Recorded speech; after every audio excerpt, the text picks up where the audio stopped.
High বন্ধুরা, আমি Syed Johnny আপনাদের সাথে আছি। আরও সাথে থাকছে রাকু ভাই, রাজু ভাই। অনেক বছর পরে ভ্যান গাড়ি চড়ে আমি আর রাজু ভাই, রাকু ভাই সবাই যাচ্ছে আমার বাপ দাদা পৈতৃক ভিটাতে। খুবই মজার বিষয় হচ্ছে ভ্যান গাড়ি যাদেরকে জিজ্ঞেস করেছি সাসাব বাড়িতে যাবেন কিনা, সৈয়দ বাড়িতে যাবেন কিনা, তো এক নামে সবাই চিনে ফেলেছে, সাসাব বাড়ি আমাদের, সৈয়দ বাড়ি। আচ্ছা, অনেক বছর পরে আমি আমার গ্রামের বাড়ি বাপ দাদার পৈতৃক ভিটাতে গিয়েছি। তো কবরস্থান মসজিদ গুলো দেখে সত্যি আমার অনেক ভালো লেগেছে যে আমাদের পারিবারিক কবরস্থান, পারিবারিক মসজিদ, যদিও মসজিদ সবার জন্য প্রথম থেকে উন্মুক্ত। আর হচ্ছে আমাদের ঈদগাহটা পিছনে দেখতে পাবেন একটু পরেই। আর ভিতরে আমাদের এই বাড়ির ভিতরে অনেক বড় বিশাল জায়গা। চাচাদেরকে জিজ্ঞেস করেছিলাম মসজিদটি কত বছর আগে নির্মিত হয়েছিল, তো তারা সঠিকভাবে বলতে পারেনি, শুধু বলেছিল কয়েকশো বছর আগে এই মসজিদটি নির্মাণ করা হয়েছে, এখন নতুন করে রং করা হয়েছে।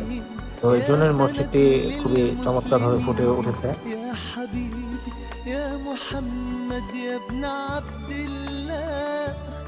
تمت الرسالة تمام والحبيب مسك الختام طول حياتي। এই যে দেখতে পাচ্ছেন আমাদের পারিবারিক কবরস্থান, এরপরই হচ্ছে আমাদের ঈদগাহ।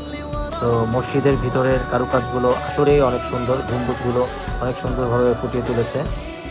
আমার সত্যি অনেক ভালো লেগেছে। আপনাদের কাছে কেমন লেগেছে অবশ্যই জানাবেন। আমাদের সাসাব চাচ্চু দেখতে পারলেন আপনারা। তো ভিতরে খুব সুন্দরভাবে নিখুঁতভাবে কাজ করা হয়েছে, এটা প্রথম থেকেই, কিন্তু এই রঙগুলো সম্পূর্ণ নতুন। এই দরজা দিয়ে কবরস্থানের পথ দেখা যাচ্ছে।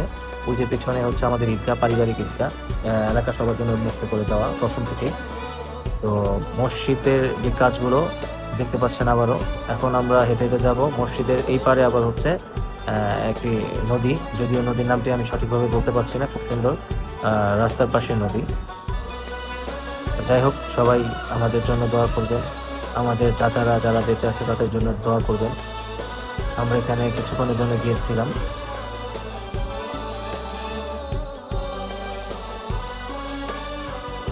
সবাই ভালো থাকবেন, আল্লাহ হাফেজ।